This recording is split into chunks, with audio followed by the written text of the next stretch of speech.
Bismillahirrahmanirrahim. Assalamu alaikum, dear participants. Welcome to this session of textual study of the Quran. We will continue today with our study of Surah An'am, which is the 6th Surah of the Quran. So this is the first Surah of chapter number 2. Remember, the second chapter of the Quran is the culmination of all the chapters of the Quran. And the addressees of the Prophet, they are finally given their charge sheet, and at the same time they are also told the punishment that they'll be meted out. And this is in the last surah of this chapter, which is Surah Tawbah, the 9th surah, and the 4th surah of the chapter. As a result, we can see that as far as the prophetic mission is concerned, it reaches its culmination. So remember, this is a very important sector of the Quran, section of the Quran that we have to understand, that the established practice of the Almighty regarding His messengers is that their addressees are rewarded or punished in this world. And this reward and punishment is primarily a rehearsal of the reward and punishment that is going to take place in the hereafter.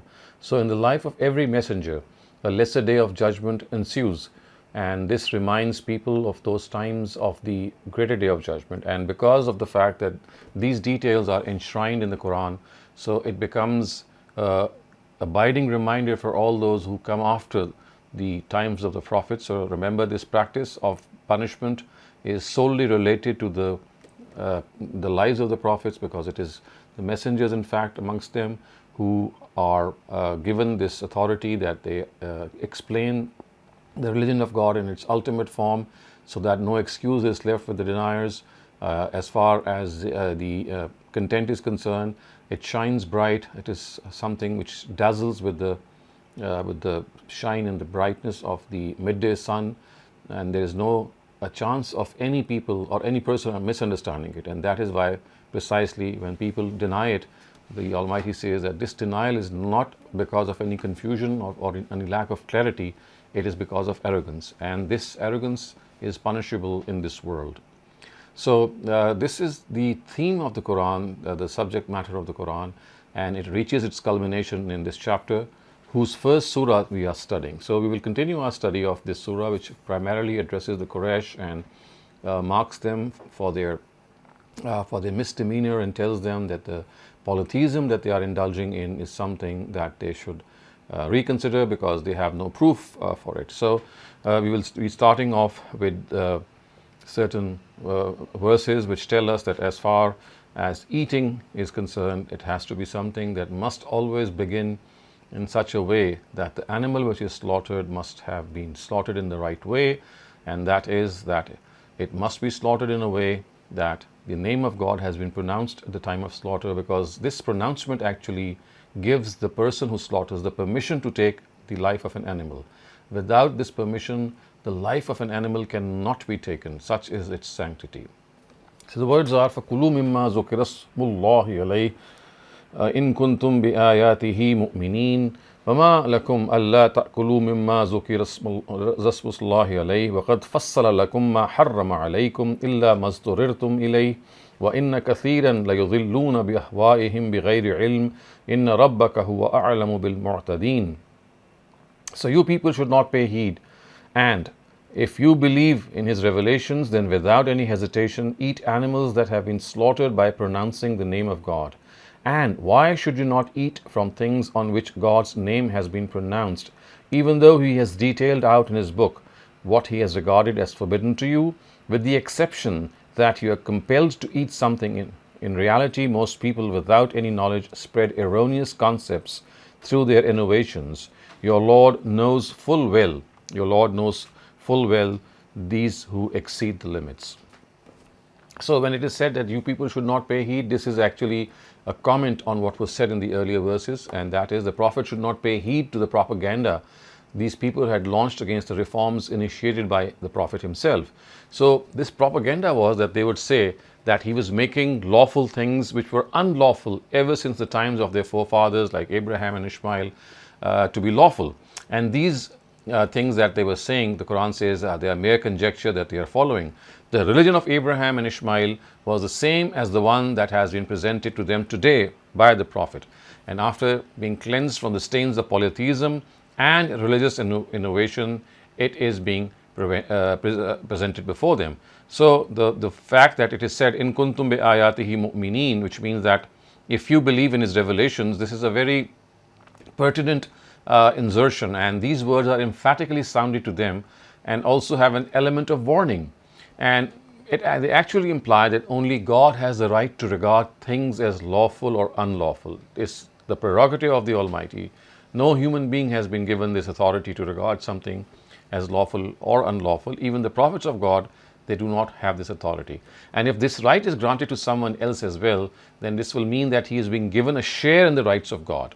In other words, if the idolaters regard their own deities or someone else to have this authority to regard something as lawful or unlawful, then what they are doing is they are giving a share in the rights of God. And this is the sole prerogative of the Almighty, but they are granting this right to other people as well. And this precisely is polytheism. So the implication is that the issue does not relate to merely eating one thing or abstaining from it. The issue is that once things which are regarded as unlawful on the basis of polytheistic superstitions are declared lawful by God, then this will imply indirectly that you are acceding to polytheism. So this becomes a matter of belief and disbelief. And when it is said that you are allowed to eat those things except whose names, and why should you not eat from things on which the name of God has been pronounced, even though he has detailed out in his book what he has regarded as forbidden. So in other words, this clearly means that the Quran has pinpointedly said what are the things that have been forbidden. And this refers to the details in this regard, and we know that they are presented in this surah and earlier on in Surah Ma'idah as well. So as far as the concept of slaughter and non-slaughter is concerned, or the way that one should be the animal should be slaughtered, as I said earlier on, this is a very important area, and it relates to one's beliefs, and it actually tells us that the life of an animal is sacred. The life of a human being is you just cannot think about it, but the Quran says and the Almighty asserts that even the life of an animal has great sanctity. You cannot kill an animal. The only way or the only grounds on which you can take the life of an animal, and that too for your personal need, is that you slaughter the animal in the name of God, which would actually signify the fact that you are slaughtering it in the name of God through His permission. وَذَرُوا ظَاهِرَ الْإِسْمِ وَبَاطِنَهُ إِنَّ الَّذِينَ يَكْسِبُونَ الْإِسْمَ سَيُجْزَوْنَ بِمَا كَانُوا يَقْتَرِفُونَ.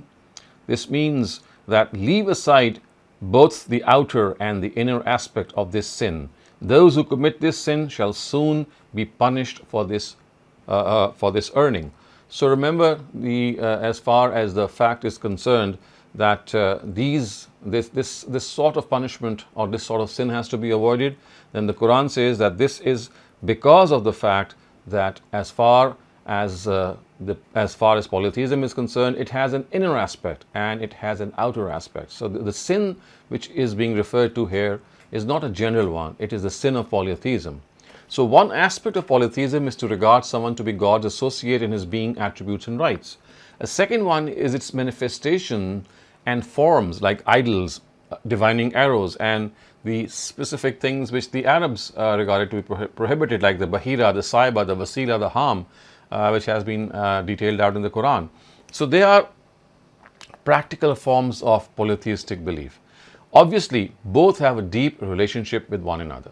They grow and develop through mutual support. So there is an outer aspect and there is an inner aspect.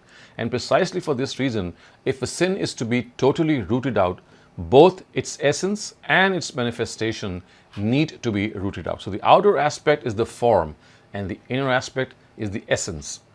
So without adopting this strategy, this is not possible. If the forms and manifestations of a sin are ignored by thinking that since its essence has been refuted, then such a sin will continue to grow and develop through its forms and manifestations and gradually take firm roots in the society. So this is something that in no way can be tolerated.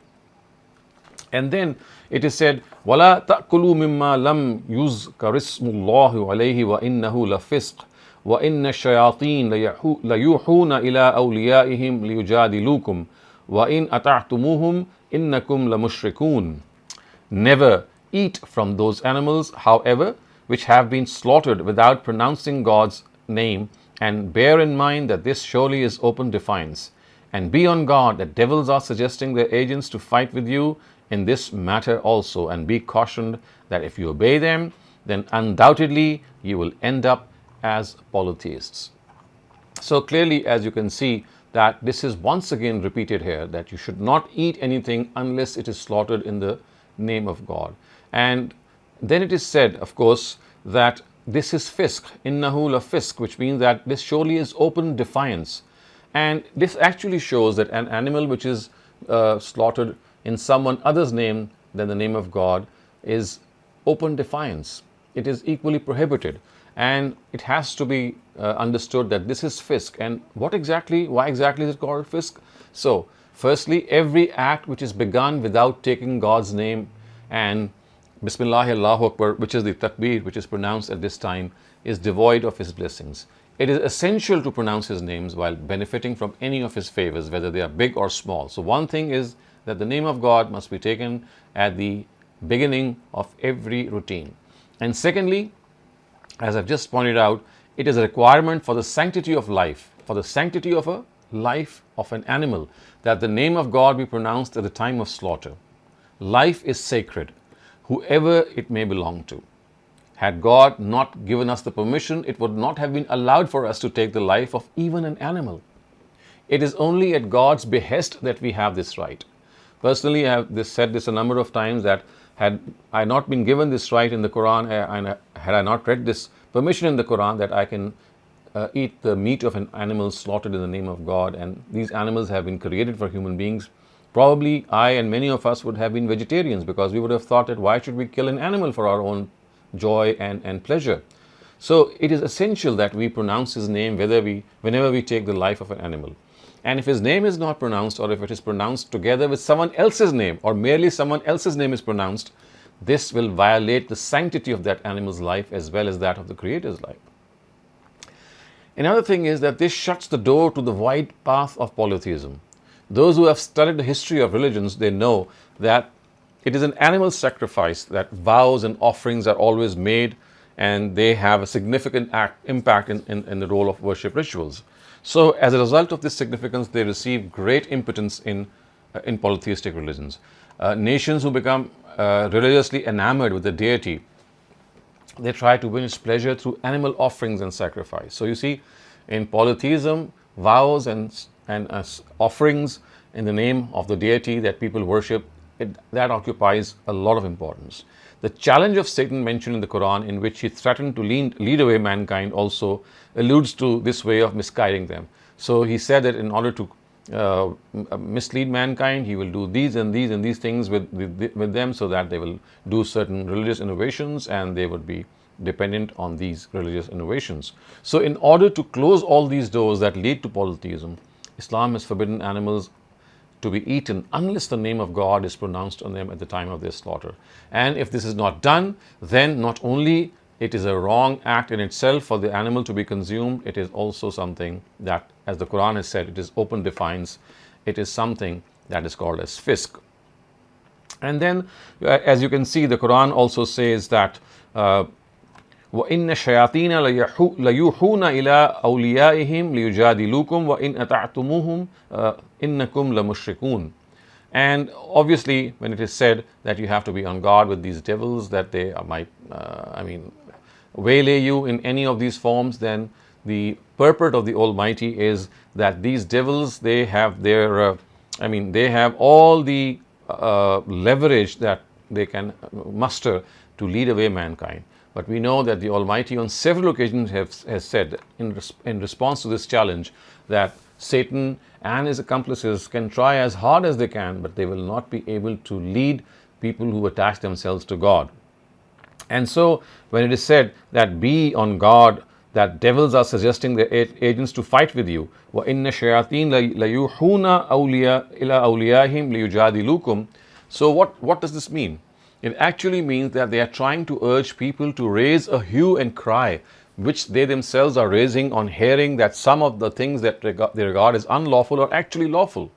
So they are informing their agents that the people who have brought down this new religion, they regard their forefathers as people who consume unlawful things. For these forefathers would slaughter animals without pronouncing the name of God and then eat the meat. As we shall see ahead in this surah, that the belief of the idolaters is stated that they would not regard it permissible to take God's name on animals. So this is something that they had developed, and they no longer pronounce the name of God at the time of slaughter. And when the Prophet and the Quran insisted, they would say that they are bringing something new in religion. This was never there because their forefathers never took the name of God. So they would say that the Prophet, the Quran, and the followers of the Prophet in the Quran, they are guilty of innovation. They are bringing something new that was never there, and they are being told that this is not true. What the Prophet and the companions in the Quran are insisting is the same religion that was taught to Abraham, who is acknowledged by these people as well as their forefathers. And when it is said, وَإِنْ أَطَعْتُمُوهُمْ إِنَّكُمْ مُشْرِكُونَ, that if you obey them, and be cautioned, if you obey them, then undoubtedly you will also end up as polytheists. So this actually means that once the Prophet strikes a compromise with their superstitions, slowly other manifestations of polytheism will creep into his views and beliefs, and the result would be that he will end up among the polytheists. Obviously, there was no chance that the Prophet would end up as a polytheist. This is a verse that has actually been, although addressed to the Prophet, but it is directed towards his opponents and rivals, and they are being told that if the Prophet would do such a thing, then he would be ending up amongst their own lot. And how could this be possible by the Prophet of God? And if this is not possible, then these idolaters should think what they are actually doing. It has absolutely no basis.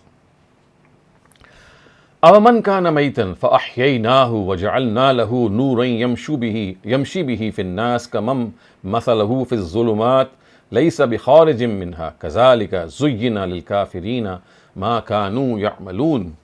Pay no heed to them.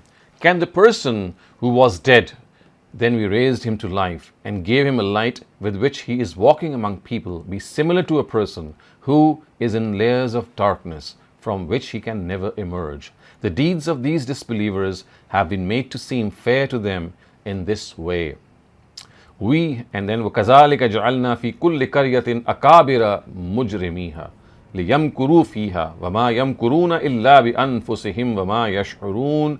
We gave respite in a similar way to the prominent wrongdoers of every settlement, so that they may plot their schemes in it.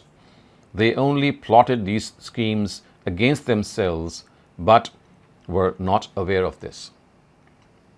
So when it is said that وَجَعَلْنَا لَهُ نُورًا يَمْشِي بِهِ فِي النَّاسِ, it actually tells us this. I mean, this is like a parable. This is like a comparison of the believers. In other words, people who are inflicted with the death of disbelief and ignorance, if they are given life of faith by the Almighty and for their guidance, if they are given this book, then how can now they differentiate between truth and falsehood in its light, and tread the path of truth and also guide others to this path? So this is what the Quran has asserted. And when it is said that how can he be similar to someone who is walking in layers of darkness, so this refers to the darkness of conjecture and speculation and of desires and innovations which are mentioned earlier. So the Quran has said that they will never be able to emerge from this. Laysa bi kharijin minha. And this parable has been actually narrated to motivate and encourage Muslims and the believers. So what it implies is that whatever has been given to them should not be regarded by them to be something ordinary. They should, on the contrary, duly value it and communicate its vibrant message to others, and should pay no attention to the foolish talk of people who have been left to wander about in the darkness because of their misdeeds. So it's like a pat on the back. It's like an assurance given to the believers that they must not understand that this is something to ward them off or something to discourage them. On the contrary, they are being held in high esteem. So when it is said, وَكَذَلِكَ جَعَلْنَا فِي كُلِّ قَرْيَةٍ أَكَابِرَ مُجْرِمِيهَا, in the next verse, just before that, what it is stated is that كَذَلِكَ زُيِّنَ لِلْكَافِرِينَ مَا كَانُوا يَعْمَلُونَ. The deeds of these disbelievers have been made to seem fair to them. In other words, God has made the very darkness of disbelief and ignorance which they adopted for themselves seem fair to them. And this is something we know is a practice of the Almighty, that when people decide for themselves to go astray, then the Almighty gives them the leverage, the freedom, the permission to go astray. He does not stop them so that they can be fully exposed. And this should not be something that they think is going in their favor, because ultimately it's not going to go in their favor. وَكَذَلِكَ جَعَلْنَا فِي كُلِّ قَرْيَةٍ أَكَابِرَ مُجْرِمِيهَا لِيَمْكُرُوا فِيهَا. So this actually means that we gave respite in a similar way to the prominent wrongdoers of every settlement, so that they may plot their schemes in it. So the word ja'alna, as you can clearly see, has been translated as given respite. So although this is not the literal word and literal translation of the word, but the context readily suggests, and people who are connoisseurs of the Arabic language will know that ja'alna here is actually something which connotes as amhalna, and giving them this respite. So وَمَا يَمْكُرُونَ إِلَّا بِأَنفُسِهِمْ وَمَا يَشْعُرُونَ. So they only plotted these schemes against themselves, but were not aware of this. So this actually means that they were plotting these schemes against the truth, but in reality they were plotting them against themselves. They were not aware that they were doing something against something, but in fact it was turning out to be against their own selves. And we can clearly see that this is something which the Almighty does as a practice as well, that when people, they decide to disobey the call of their conscience, when they ward off their own conscience, then the Almighty makes them go astray. He allows them to play all sorts of mischief. وَإِذَا جَاءَتْهُمْ آيَةٌ قَالُوا لَن نُؤْمِنَ حَتَّى نُؤْتَى مِثْلَ مَا أُوتِيَ رُسُلُ اللَّهِ اللَّهُ أَعْلَمُ حَيْثُ يَجْعَلُ رِسَالَتَهُ سَيُصِيبُ الَّذِينَ أَجْرَمُوا صَغَارٌ عِنْدَ اللَّهِ وَعَذَابٌ شَدِيدٌ بِمَا كَانُوا يَمْكُرُونَ. When a sign came before them, they would say, "We shall never believe in it until we are given what God's messengers have been given. God knows better whom to entrust with his position of messengerhood. Soon these wrongdoers will face a humiliating and a severe torment with God for their intrigues." So again, this is something which the Almighty has said, that they would demand that if prophets of God have been given prophethood, then these people should also be blessed with this position of prophethood. And that is why they think that they are also eligible for prophethood. And why is it Prophet Muhammad is singled out for this position? They claim and they say that why did God not choose from among the leaders of Mecca and Taif, people who were prominent, people who were rich? And obviously they gave this statement only as a machination. It was an evil plot and scheme that they would make. And the purpose was to provide a cover to them for their egotism and self-deception, and to fool the people who were following them. These simpletons among them highly regarded worldly means and resources. If they saw someone prominent and resourceful in this world, they thought that he must be great in the sight of God as well. So to them, to be a prominent person would mean that that person has lots of resources. He's a rich person. And that is why they would say that why did not God make or appoint someone who was a rich person? And whatever has happened does not make sense to them. So then the Almighty has said that God knows better whom to entrust with his position of messengerhood. So this answer actually, though is not stern with respect to the words used, yet it is very harsh if the meaning is taken into account. So Allahu a'lamu haythu yaj'alu risalatahu would mean that God knows better whom to entrust with this position of messengerhood. The implication is that the position of messengerhood is not something which every Tom, Dick and Harry is entitled to. God knows full well who to choose for this. It is not something that he can just give to any person. It's not a crown that he can put on the head of any person who demands it. It is something that can only be given to the best of humankind. And it is also evident from this that the Almighty chooses only those people for this position who stand at the pinnacle of humanity, who have exceptional qualities of head and heart. So that is what makes them eligible for this position. So it is said, فَمَنْ يُرِدِ اللَّهُ أَنْ يَهْدِيَهُ يَشْرَحْ صَدْرَهُ لِلْإِسْلَامِ وَمَنْ يُرِدْ أَنْ يُضِلَّهُ يَجْعَلْ صَدْرَهُ ضَيِّقًا حَرَجًا كأنما يصعد في السماء كذلك يجعل الله الرجس على الذين لا يؤمنون. So they will not receive guidance, because whomsoever God wants to guide according to His law, He opens his heart to Islam. And whomsoever He wants to misguide, He narrows his heart and squeezes it in such a manner as if he is climbing the sky. In such a way, God afflicts with impurity those who do not believe.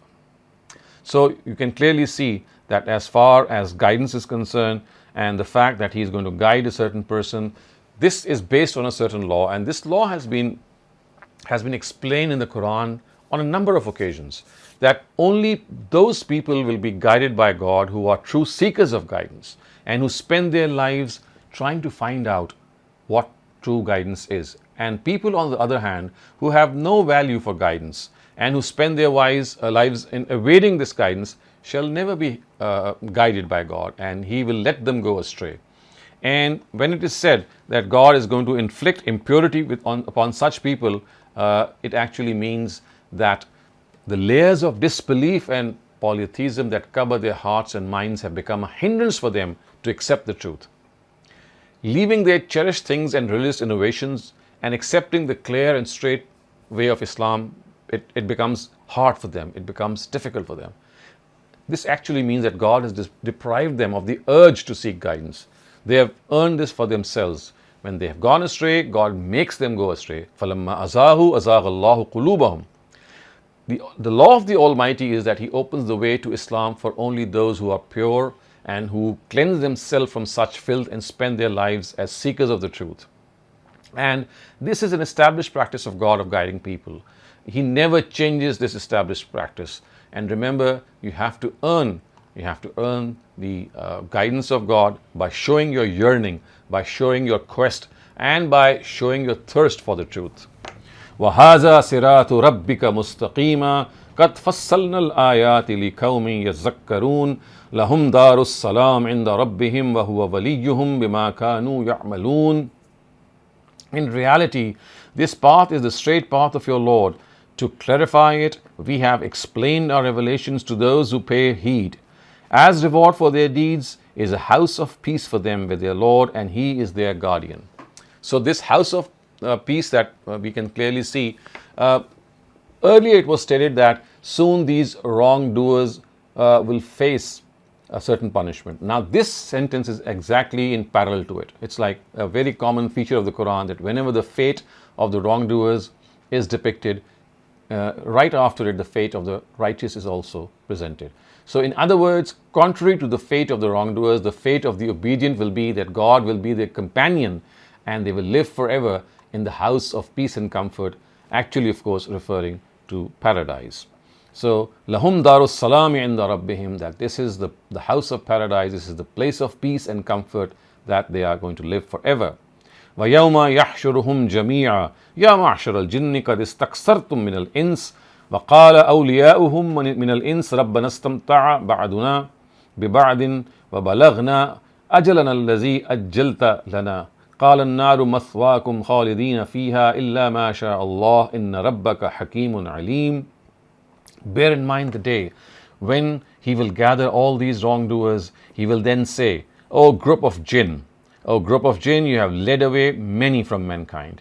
And their companions from mankind will immediately say, Lord, we have thoroughly benefited from one another, and today we have reached the time you had prescribed for us. God will say, now fire is your abode. You shall abide in it forever, except what God wills. In reality, your Lord is all-knowing and all-wise.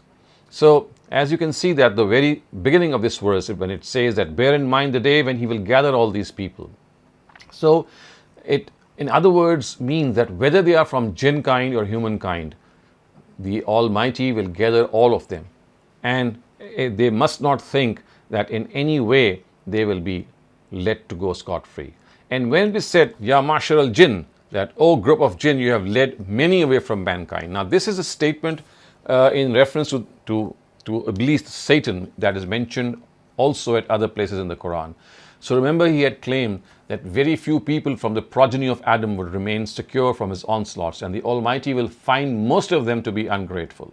So it is being told that you have done enough. You have done enough to lure away mankind. And وَقَالَ أَوْلِيَاؤُهُ مِنَ الْإِنسِ رَبَّنَا اسْتَمْتَعَ بَعْضُنَا بِبَعْضٍ وَبَلَغْنَا أَجَلًا الَّذِي أَجَّلْتَ لَنَا. So what would that mean? That their companions from mankind will immediately say, Lord, we have thoroughly benefited from one another, and today we have reached the time you had prescribed for us. And God will say, now fire is your abode. You shall abide in it forever, except what God wills. So again, the answer of the Almighty is very clear, that the companions from mankind will immediately say that, Lord, we have thoroughly benefited from one another. If they tried to fool us, and yes, we got fooled from them, and we have reached our fate. And this is something that is absolutely a writing on the wall. And the deities enjoyed this worship, vows and sacrifices offered them by their followers. So it is something that they would do mutually. And on the other hand, the sorcerers, wizards, they would engage these followers, and they would use them for their own purpose. And in this way, jinn kind and mankind, they benefited from one another. They were like mutual companions, and they had all the benefits. But as the Quran says that today we have reached the same time. I mean, these people would say that today we have reached the time you had prescribed for us, which means that it is evident that now the statement of the devils amongst mankind has been cut short. It has been interjected. And an aspect of eloquence of the discourse needs to be kept in mind. Ustaz Ghamidi and Ustaz Amin and Islahi, they have pointed this aspect from this verse, that the statement of the devils among mankind will be a confession and an expression of shame. And through this prelude, they will seek God's forgiveness. But it is clearly evident from the style of the discourse that God will interject even before the statement is complete. As you can see, قَالَ النَّارُ مَسْوَاكُمْ. Before even they could finish their sentence, the verdict of the Almighty is that hell is going to be your abode, and خَالِدِينَ فِيهَا, you will remain in it forever, except if God wills, which means, of course, for those people who deserve any remission, any concession, they might be given this concession. And as it's said, إِنَّ رَبَّكَ حَكِيمٌ أَلِيمٌ, in reality, your Lord is all-knowing. This exception actually needs our attention. Now, the implication is that once these wrongdoers are consigned to hell, all matters are subject to God's will, and His will is governed by His knowledge and wisdom. In accordance with His knowledge and wisdom, He can reduce their punishment and can also burn them to ashes and bury them in hell. All this depends on His will. No one should have hope except from God, and no one's efforts, recommendations, say, or pleading will be of any benefit. The limits of authority will end with God. The time for repentance and reform, shame and embarrassment will expire.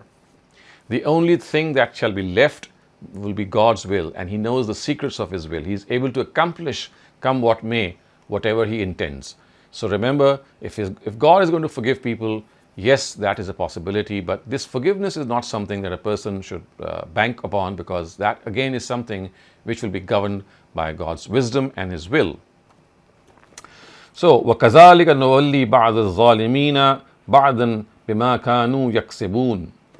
And then it is said that we let wrongdoers get hold of each other in this way because of their misdeeds. Now, again, this is a very prominent feature of God's practice and His the way He deals with humankind, that He lets people get hold of themselves if they are going to connive and conspire amongst themselves to lead other people astray. Then yes, this is a form of trial from Him. People do enter into this connivance and they try to make life miserable for other people, but then it is this challenge that we have to stand up to. The forces of evil often unite against believers, against the forces of righteousness. And it is here that we have to understand that this war that has been declared by Satan at the very start of humankind is a war that is still going on, is a war that still stares us in the eye, is a challenge that we have to rise up and also try to defeat. But the only way out is to have a strong attachment with God. If you have to defeat the purpose and intent of Satan, it cannot be, and as the Quran says, وَمَا صَبْرُكَ إِلَّا بِاللَّهِ, this perseverance and this steadfastness that you can attain in order to defeat Satan, it can not be obtained illa billah, except with the contention that you have a strong relationship with the Almighty. And that strength of relationship is something, viewers, that we have to develop by coming close to Him, by reading His scripture, by helping out His creatures, by understanding how gracious and merciful He has been to us, and except, of course, we have to also acknowledge the blessings that He has bestowed on us in abundance. The sun, the moon, the stars, the wind, the seas, all of them, they have been created for mankind. And then not only this, our own physical body, the eyes, the ears, the intellect, there are systems in our body which function in such a magnificent way, in such an impeccable way, that we simply cannot imagine. It cannot be done in a human way. Someone else is behind this. And it is here that we have to understand that God, who we can recognize through our intuition, His attributes have been detailed out in scriptures, in particular the Quran, so that we can really connect with Him. So now we end this session today with these verses. Inshallah, we'll continue with the study in our next session. And now if you have any questions, you may raise them. Do direct addressees of the Rasul meet their fate during the life of the Rasul, or do they meet their fate even after the demise of the messenger in case they revert back to the message? So the Quran has taken up this question 3 or 4 times, and it is said that either they'll be punished in the life of the messenger, or they will be done so after he passes away. So one thing or the other has got to happen. It's not that something has been definitely said.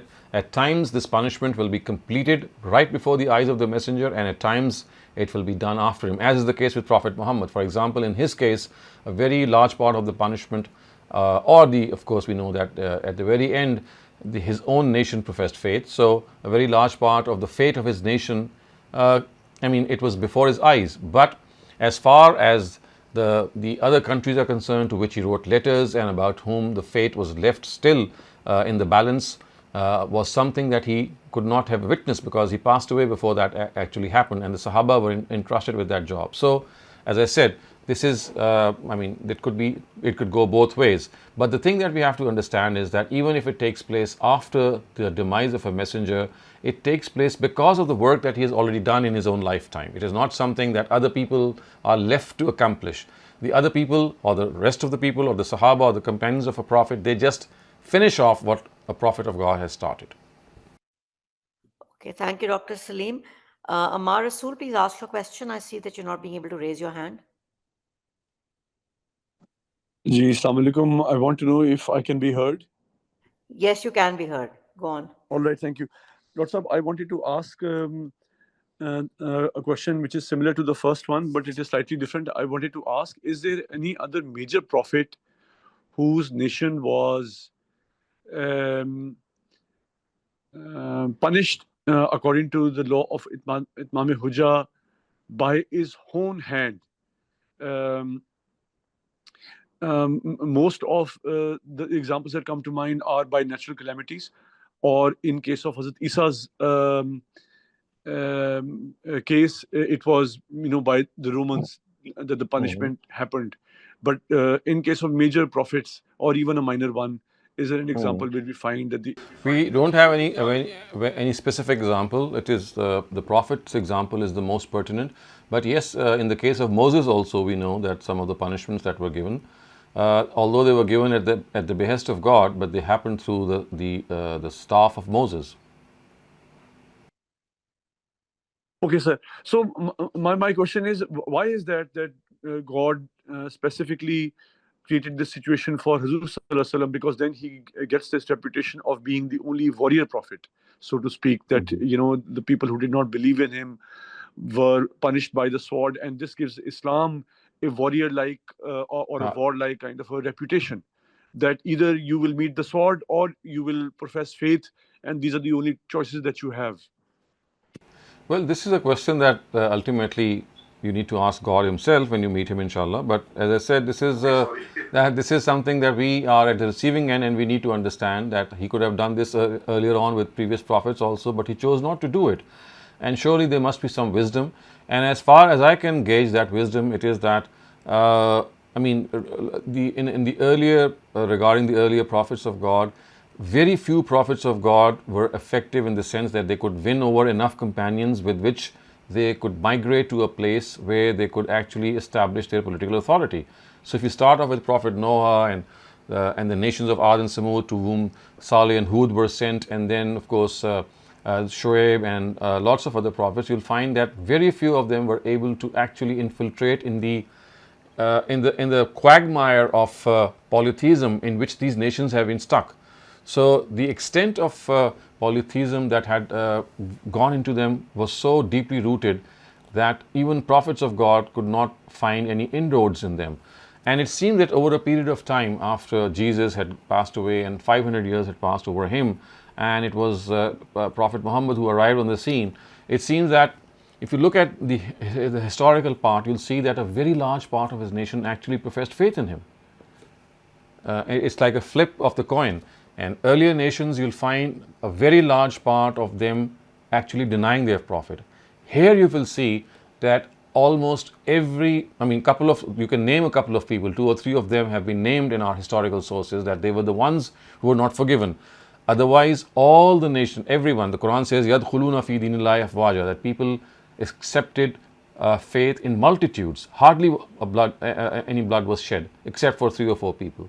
It was only later on, when the Prophet had passed away, that when the mission was extended beyond the Arabian Peninsula, that this thing resulted more. Yes, there were instances in the life of the Prophet as well. For example, in Khaybar also the punishment was given by the hands of the Sahaba, but it did not actually overshadow the forgiveness that was given to the nation of the Prophet right at the end. And you must not forget the words, La tasriba alaykum al-yawm antum at-tulaqa, that you are free now to go and there is no blame on you now. These are the same words which Prophet Joseph used for his own brothers who had betrayed him.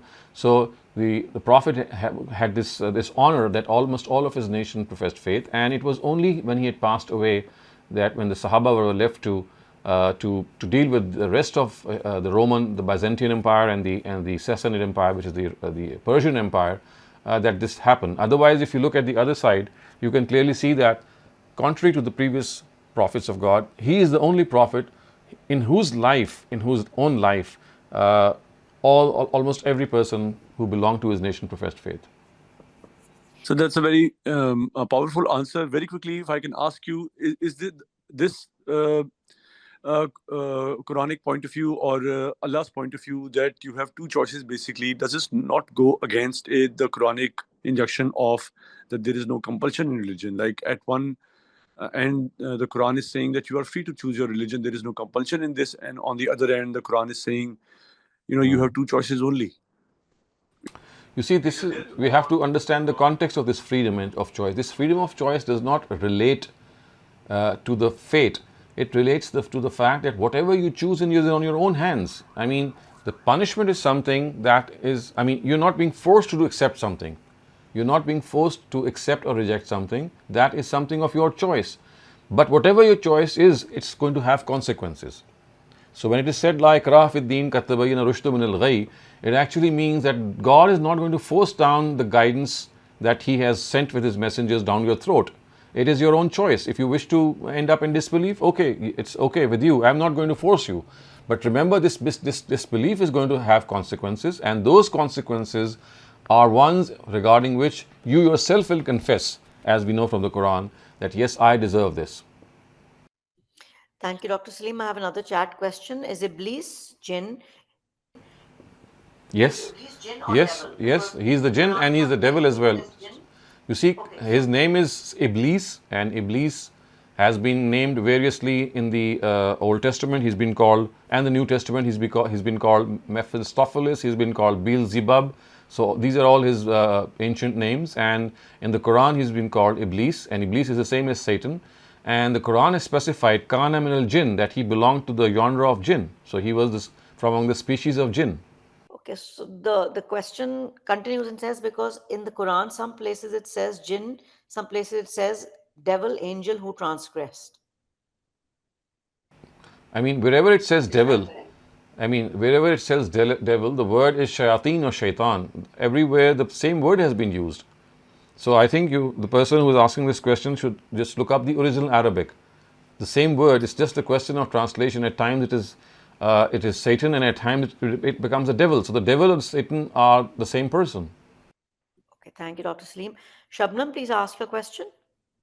Okay thank you विस्मा sir आयत number 120 में अल्लाह ताला ने कह रहे हैं कि छोड़ दो गुनाह का जाहिर भी और बातिन भी और उसका एसेंस Right. भी सर वो सर्टेन कॉन्टेक्स्ट में ये आयत आई हैं जहाँ पे एनिमल सेक्रीफाइस का जिक्र हो रहा है तो सर इसमें मुझे थोड़ा समझ नहीं आया कि ये इसमें इसका जाहिर क्या है एसेंस और जाहिर सेम ही है ना कि आप कैसे मतलब हम ये कह सकते हैं कि हमने सेंस छोड़ दिया और जाहिर ना छोड़े क्योंकि आपने भी No, so you see, this is specifically related to the sin of polytheism, in which the outer form would be that they would slaughter certain animals by not taking the name of God or by taking the name of some other deity. So this was the outer form in which they would either pronounce the name of God or pronounce the name of someone other than God or not pronounce anything at all. So because of the fact that this is and the essence is that in your own heart, if you regard someone to be a deity and you don't express it, something that emanates from your own heart, you see, you have to, you see, when you express your own words or your own practice regarding a certain being, that is the outer aspect. The inner aspect is that you regard that being to be a partner of God. He is an associate of God. ऐसे वो मुझे शायद confusion होगी आपने कहा कि आप essence अगर आप समझे कि खत्म हो गया है लेकिन आप फिर उसका जाहिर जो है वो ना छोड़ें वो मैं कंफ्यूज हो गई थी कि वो फिर कैसे No, it actually means that the form and the essence both matter. And if you stick to the form and sacrifice the essence, it's going to be the same. So it should not be the fact that you only think something out of the fact that if the practice is not in line with the ideology, then perhaps the ideology does not exist. This never happens. The ideology always exists. A person tends to lose sight of it. Right, sir. Thank you, sir. Thank you, Dr. Saleem. Naushad Shafkat Saab, please ask your question. Assalamu alaikum. Dr. Saab, I wanted to ask when the term animal is used, it's in the generic sense. Now, these verses specifically refer to those animals which are halal, which are tayyib. But what about those living beings like ants, cockroaches, rats, birds of prey that some people hunt? How can we reconcile taking their life without taking God's name? So remember, this is being said in the context of consuming their flesh for the purpose of eating. We don't eat ants or rats or such animals normally. So that is why they don't come into a discussion. So this is, if you look at some of the verses, one of them says, "Ala ta'imin yat'umuhu." These are things that relate to things which are edible, which a person eats. So normally what we eat is discussed here. Okay, Dr. Saleem, can I ask a question on the same Right. line? What Of about course. seafood, Dr. Saleem? We know animals like dolphins are, very sharp and they're very aware. So what about we consume seafood? What about their? It's exactly on the same principle that all animals, look at this principle regarding land animals. The prohibition of land animals relate to all those animals who are carnivorous and they pounce upon their prey either with their claws or with their paws, with their claws, of course, or with their teeth, which are carnassial, through which they just get hold of their prey. So, like a lion, maybe, or a vulture. So these are savage animals who eat the meat of their prey, and they eat it in a manner that they tear apart their prey. So, in other words, every sea animal who has the same property, who has the same trait that it tears apart its prey to eat its meat, like the shark, for example. In the West, we have the shark as a delicacy, but clearly you can see on the basis of Islamic principles, on the basis of the principles that have been put forth by the Quran, it has the label of prohibition because it is a carnivorous animal and it also tears apart its prey. So everything which is carnivorous and tears apart its prey either through its teeth or the claws, as is the case with certain birds. So whether these are animals of the sky, of the atmosphere, or of the sea, they'll bear the same principle of prohibition. The analogy will be drawn from the land animals. So basically, the seafood that what about mercy to those? Is there no specification for that? Like when we eat seafood, leaving shark aside, of course, because that's very carnivorous, but dolphins and octopus and crab. I mean, so all these things, we just need to apply the same principle. There could be certain gray areas, and it is better to abstain wherever there is a gray area. And so, I mean, the Quran, you see, you have to understand that the Quran gives us principle guidance and asks us to implement our intellect in applying it to certain things. So, it has given us this principle guidance, and we need to apply it to various forms of seafood. There could be a difference of opinion also in some of them, and that is, always understandable.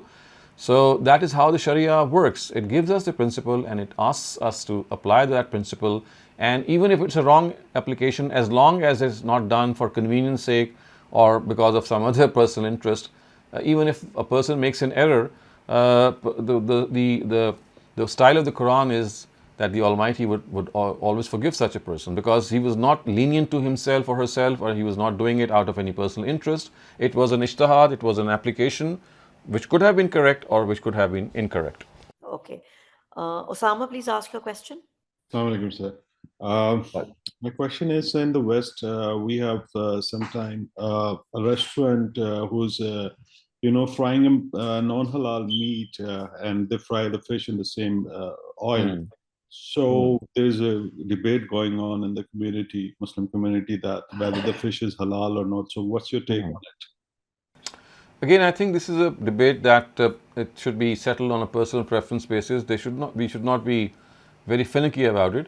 It all depends on the nature of the oil. If you think that the restaurant people, I know, I've been to such places. They normally tell us that when the nature of the utensil is such that there could be pieces still floating from the previous fry, and they could get mixed up with the next fry, which is of course the fish, then they themselves normally tell this to us. But in such cases, if you feel that sufficient assurance has been given by the restaurant staff that this does not happen, I think there's no harm, because it's very difficult to go inside the kitchen and find this out. I think all that we need to do is be in a reasonable form of inquiry, and if that inquiry is something in which the front staff tells us that, well, they are kept separate and enough precaution is undertaken, I think we should take their word for it.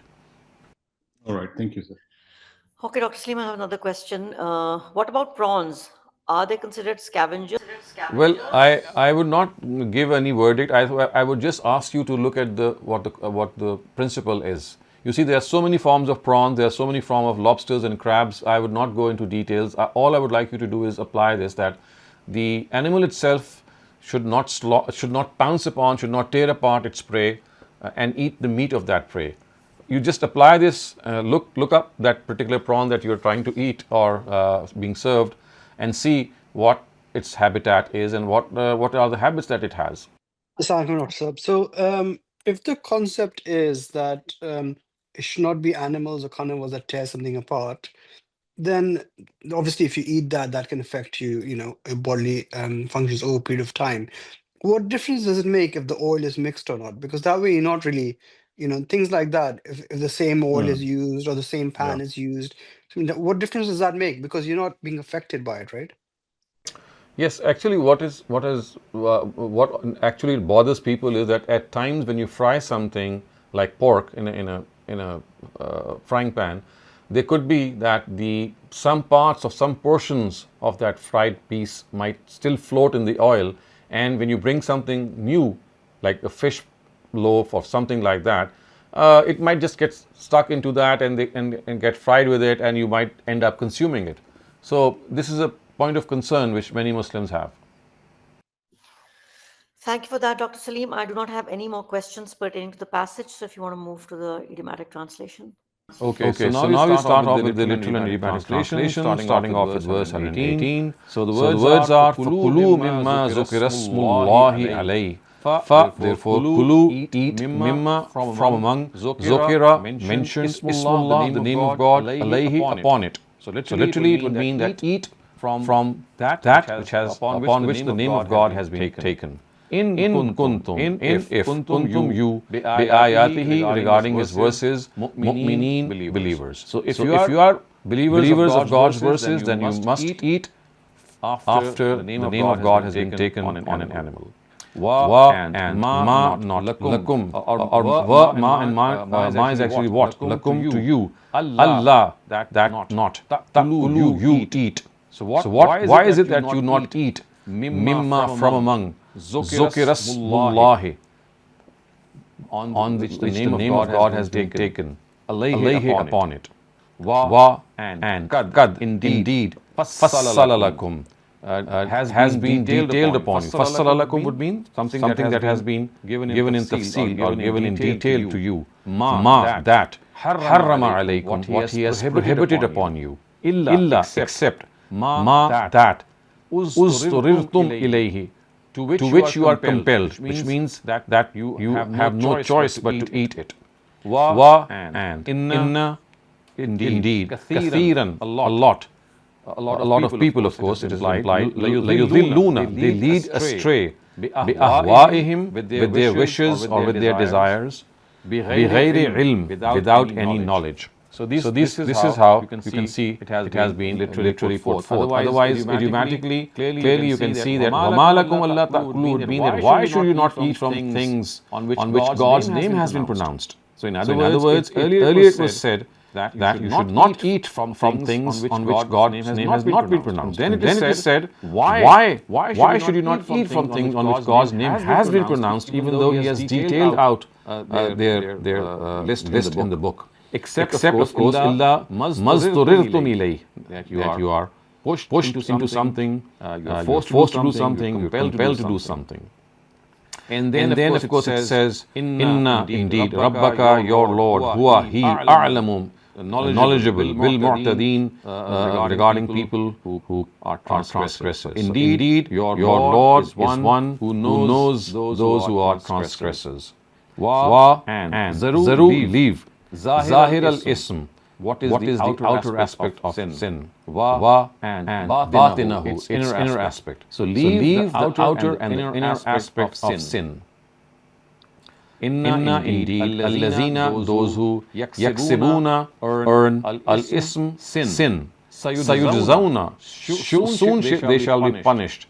Bima, with that, kanu, they would, yaqtarifun, earn. So those who commit a sin, and allazina yaksibun al-ism, those who earn, literally it would mean those who earn a sin, or idiomatically it would mean those who commit a sin. Sayujzawna bima kanu yaqtarifun, they shall be punished for what they have earned. Iqtarafa would mean that what they have been earning. Wa and la, no. Ta'kulu, you eat, and do not eat mimma, from among that. Lam, not. Yuz karismullahi alayh, upon which the name of God has been taken. So do not eat from what the name of God has not been taken. So lam is a particle of negation. So from do not eat from the meat from which the name of God has not lam yuskir, not been taken. Wa and innahu, it is la fisq, an act of disobedience or defiance, because this is an act of defiance or disobedience. Wa and inna, indeed, ash-shayateen, the devils, la yuhuna, they inspire, ila, towards, awliyaihim, their companions, liyujadilukum, that you fight with them. So in other words, that these devils, they inspire their associates to fight with you. Liyujadilukum, to fight with you. Wa and if ata'tumuhum, if you obey them, innakum, then indeed you, la mushrikun, will be from the idolaters. So if you obey them, you will become from the idolaters. Avaman, can, man, he who, kana, is, maitan, dead, fa'ahyaynahu, then we make him live. Wa and ja'alna lahu nuran, and give him a light. Nuran, light. Yamshi bihi, through which he walks, Yamshi walks, bihi through which, finnas amongst people. So the first part would be, can the person who was dead, awaman kana maytan, can the person who was dead, and then we gave him life and gave him a light through which he could walk amongst people. Kaman can be like mathaluhu in example, in similarity, fi in az-zulumat in darkness, laysa not bikharijin coming out, minha from it. So can he be similar to a person? Can he be similar to a person? Kaman mathaluhu fi zulumat, who is in darkness, and laysa bi kharijin minha, he cannot come out from it. Laysa not, kharijin come out, minha from it. Kazalika, in this way, zuyyina, make fair, lil kafirina, for the disbelievers, ma that kanu they ya'malun do. So in this way, disbelievers, what they do has been made fair to them. Zuyyina is the same verb as zayyana or zinat, as you know, in the Arabic and the Urdu language. Zinat means something that becomes a means of beautification or a means of embellishment. So kazalika zuyyina would mean, in this way the Almighty makes, in this way these believers, their deeds are made to seem fair to them. So their evil deeds look good to them. وَكَذَلِكَ and كَذَلِكَ in this way جَعَلْنَا we give fi in kulle every qaryatin city akabira mujrimiha, their prominent wrongdoers, their wrongdoers who are their chiefs, liyamkuru fiha, liyamkuru, so that they can do makar. Makar again is something that you know from the Arabic and Urdu language. It is to plot a scheme. Liyamkuru fiha, so that they can plot schemes in that city. Wa and ma not, yamkuruna, they plot schemes, illa except bi anfusihim, with themselves. Wa and ma not yash'urun, they have any shu'ur of it, they have any awareness of it. So ma yamkuruna illa bi anfusihim would mean that they do not plot their schemes except with their own selves. So seemingly they plot their schemes against other people, but the fact is that they do it against their own selves. Wama yashurun, but they don't have any shu'ur of it, they don't have any awareness of it. Wa and iza, when ja'athum comes to them, ayatun, a sign, when a sign comes to them, alu, they say, lan, certainly not, nu'mina, we will believe, hatta, until, nukta, we are given, misla, the same thing, ma utiya, that was given, Rasulullah, to the Rasul of God, to the messengers of God. So when a sign comes to them, what do they say? They say that we shall not believe in it until we are given the same thing as was given to the prophets of God, referring to the prophethood, referring to the fact that if they were given granted prophethood, we will not believe until we are also given prophethood.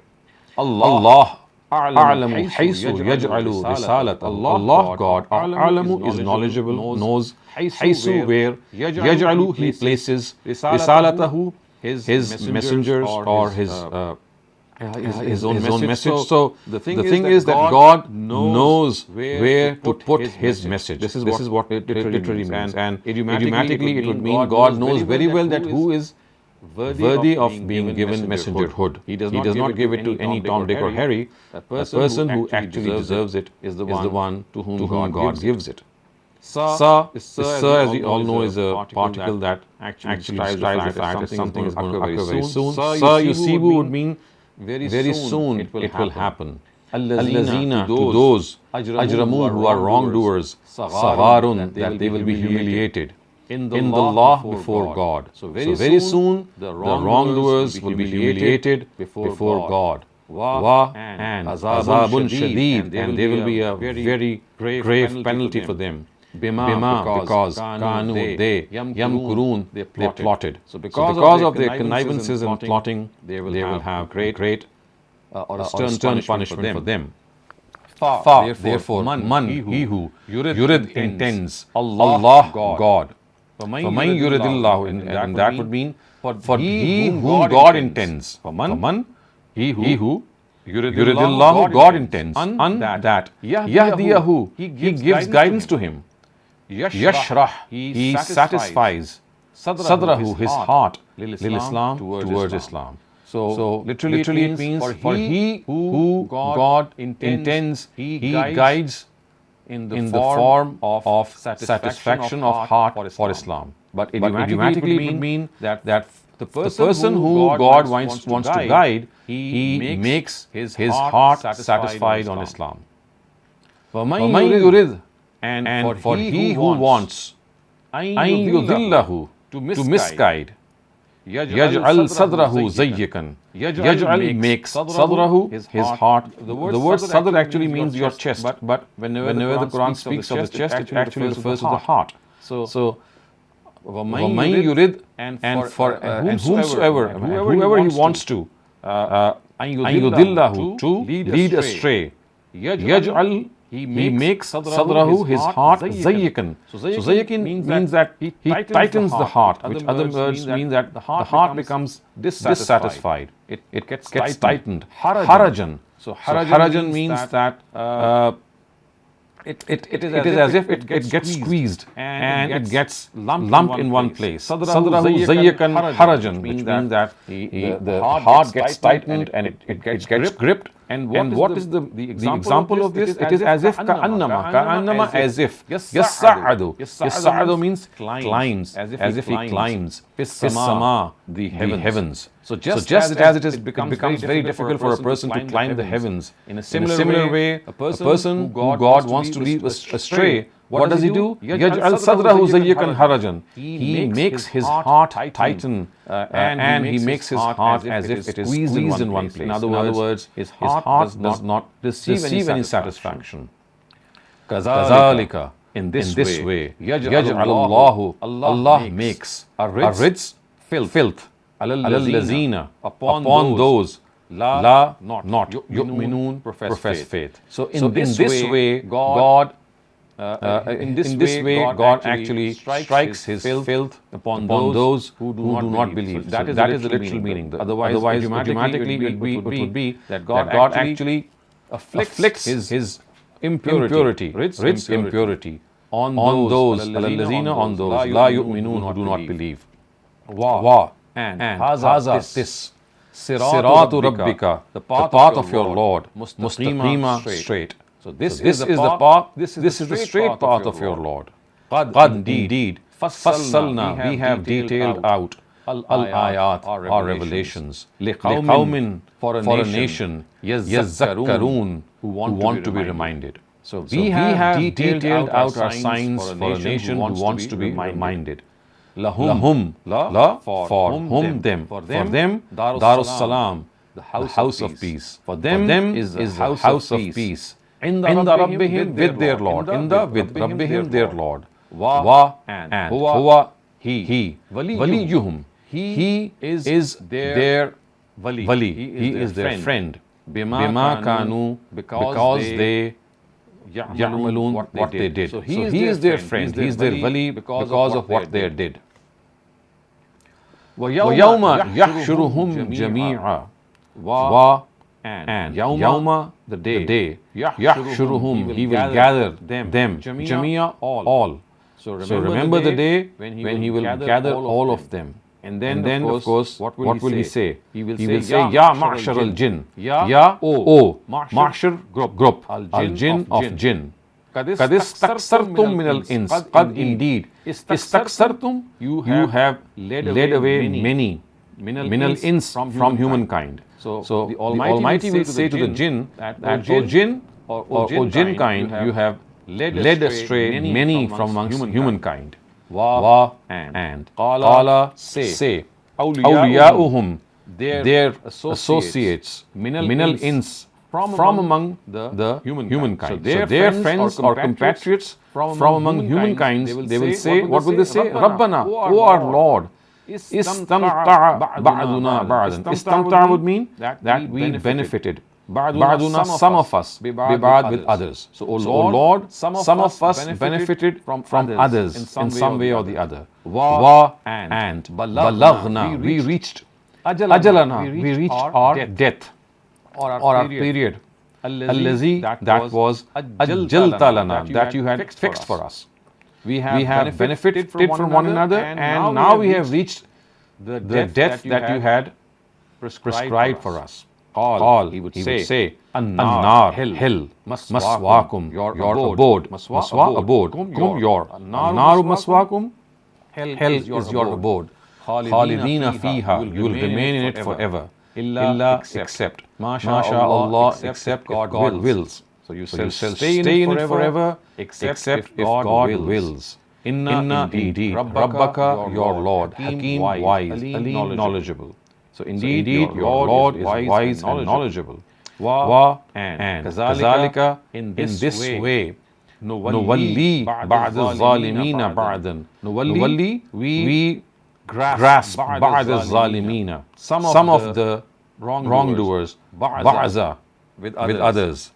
Bima kanu yaksibun, because of their misdeeds. So we kazalika nuwalli ba'da zalimina ba'da would mean we let some of the wrongdoers grasp other wrongdoers. So in other words, God lets them fight with one another. Nuwalli will mean that we let them or give them the leverage, ba'da zalimina ba'da, that they can fight with one another or get hold of one another. Bima kanu yaksibun, bima, because kanu, yaksibun means what they earn, and of course what they earn are what their deeds. Deeds are referred to kasab.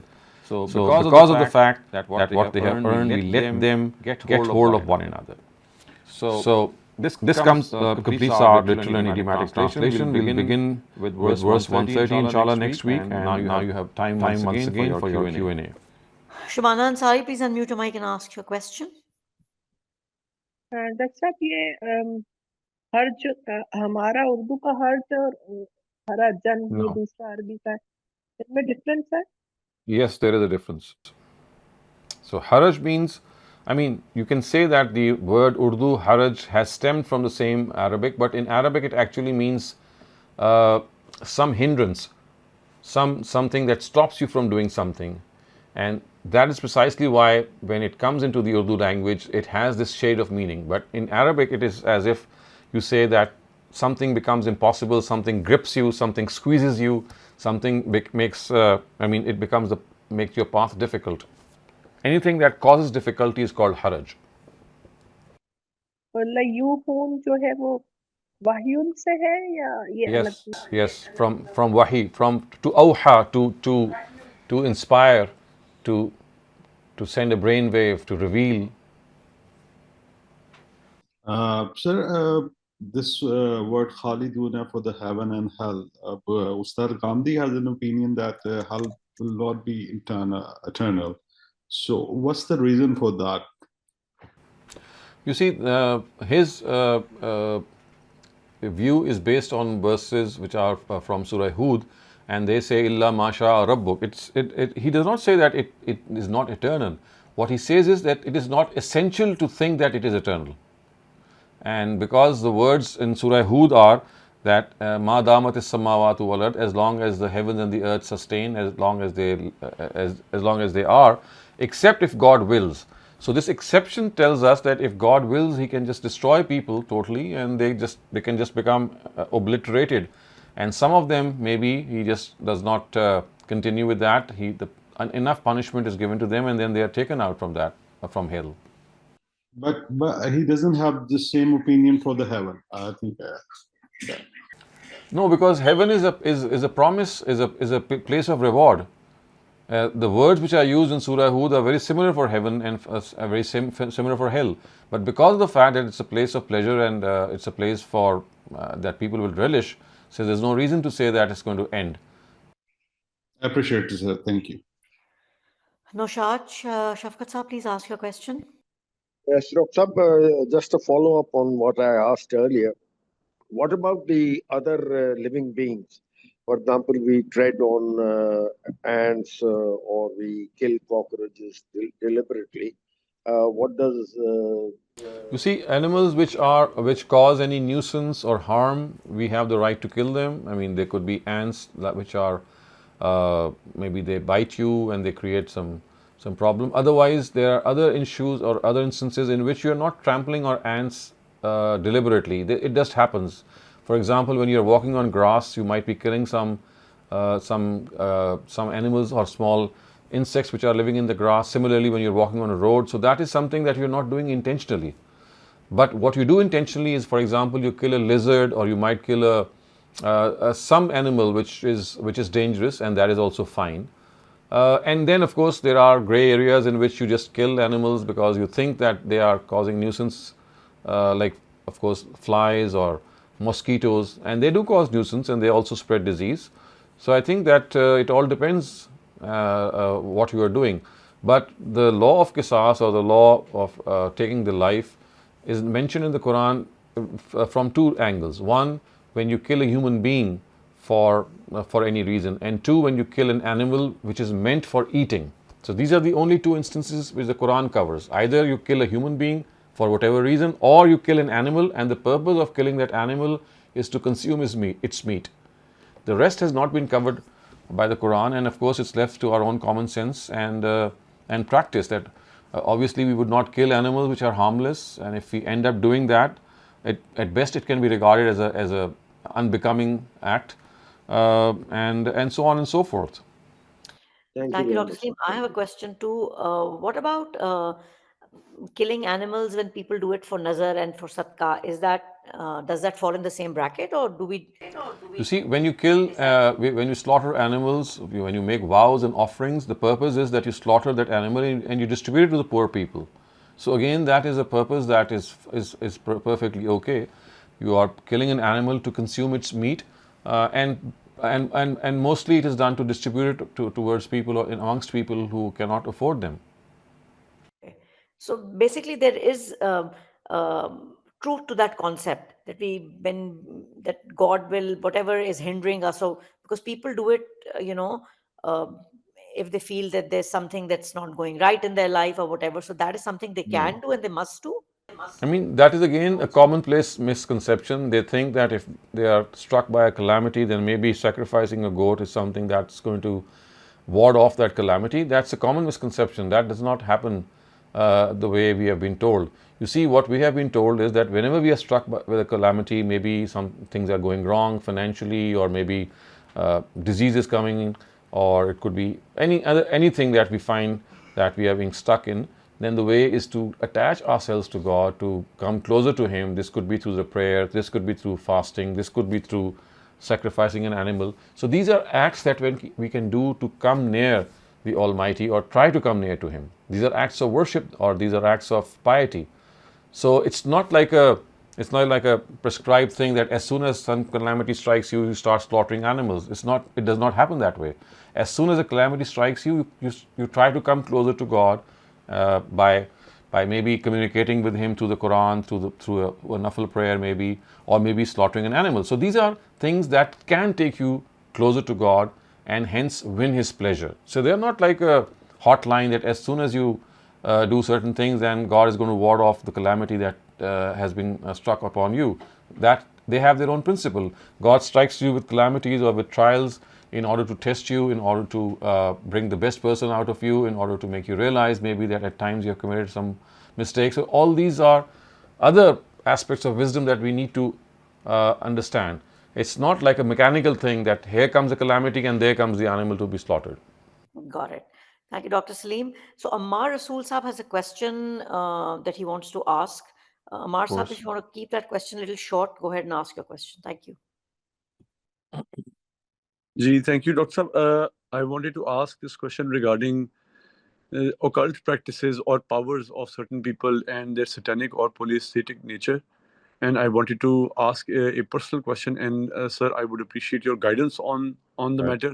Recently, I was traveling abroad, and I met somebody who has never been to Pakistan, and he's not a Muslim. And him and I, we hit it off, and he became very close. And then, in our third conversation, he said to me that he is a medium of some sort, and he is able to talk to those who have passed away. And he said to me that there is this person that I am in touch with right now. He is somebody from your life who has died, and he has such and such alphabets in his name. And also he divulged some information about my personal life that he could not have any way of knowing. Anyway, I was obviously drawn to him, and we became close. And so now, sir, I'm back, and I have been thinking about this constantly, and I'm also very afraid.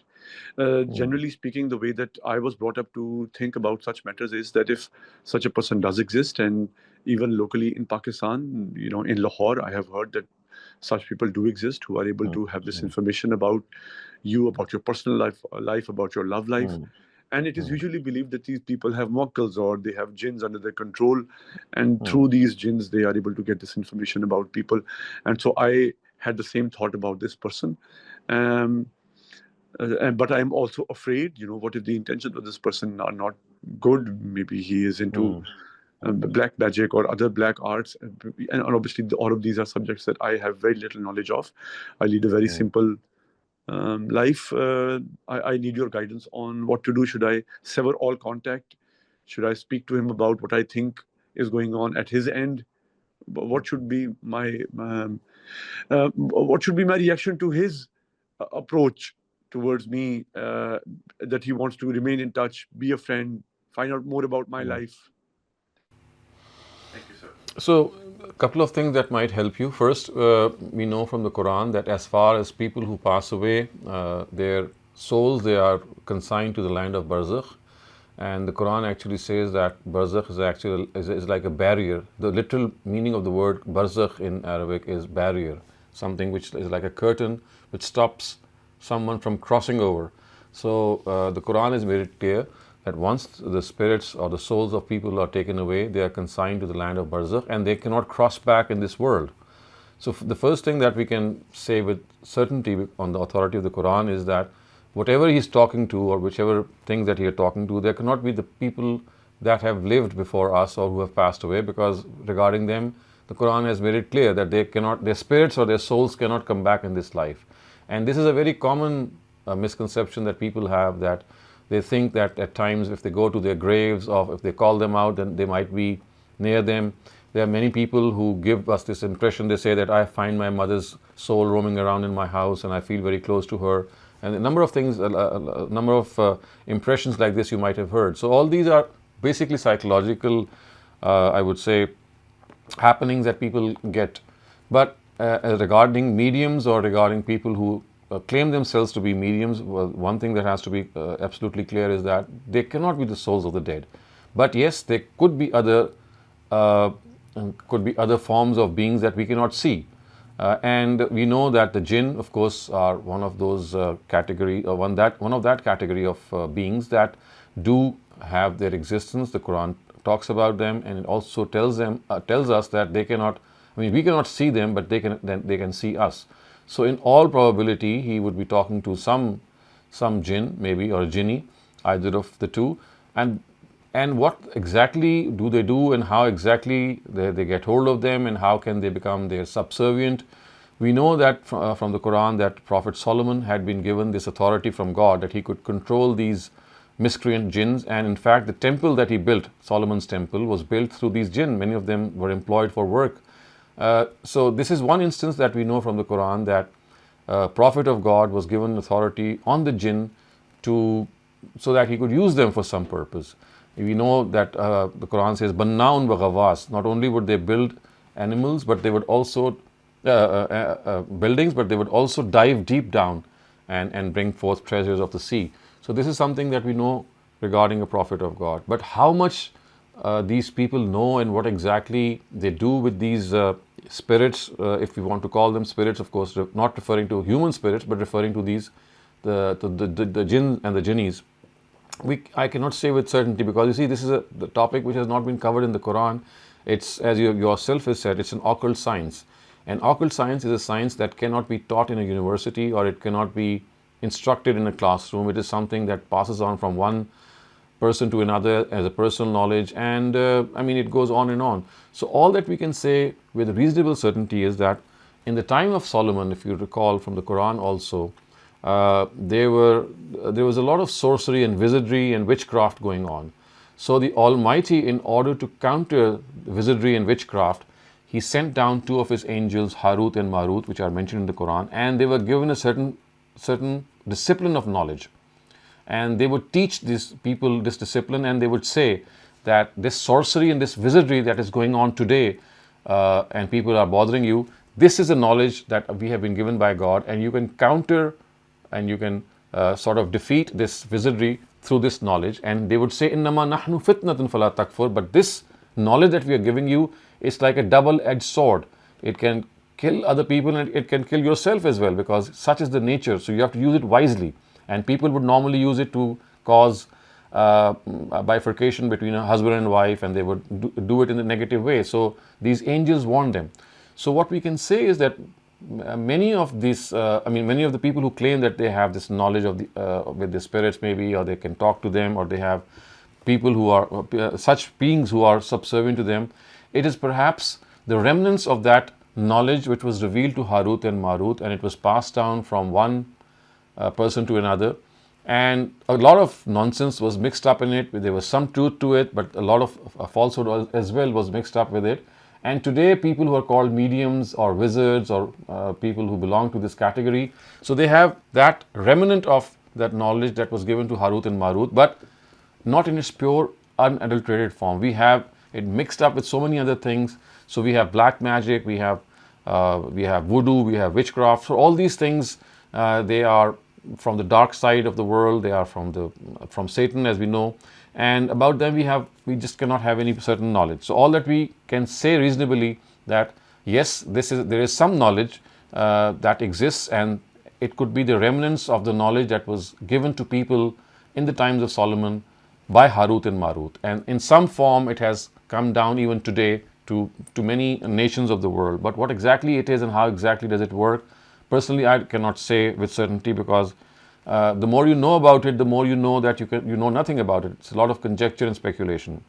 The second part of your question is what to do with such a person, and I think that what you should do with such a person is that don't break off relations with any person. That's not the right thing to do. All that you can all you can do is be on guard, and instead of letting out information of your life, it is better that you talk to him and tell him that I would like to base my knowledge on certainty, and that certainty is something that God provides me through His book. And through His book we know that as far as our fate is concerned, it hinges on the knowledge of wahi or revelation, which is in the Quran. Any other knowledge that you give or speak of is something that is more speculation or conjecture, and hence I have been advised by God, or commanded by God rather, to follow what is certain, and what is certain is something from God. And I would not like to do something which is based on conjecture or speculation, or is a mixture of right and wrong, and I cannot be certain about that. So I would like to be a friend of yours regarding so many other things in the world, but in this particular area, which is your expertise, I would like to excuse myself to be a part of any knowledge that you would like to give or maybe teach. So I think something like that.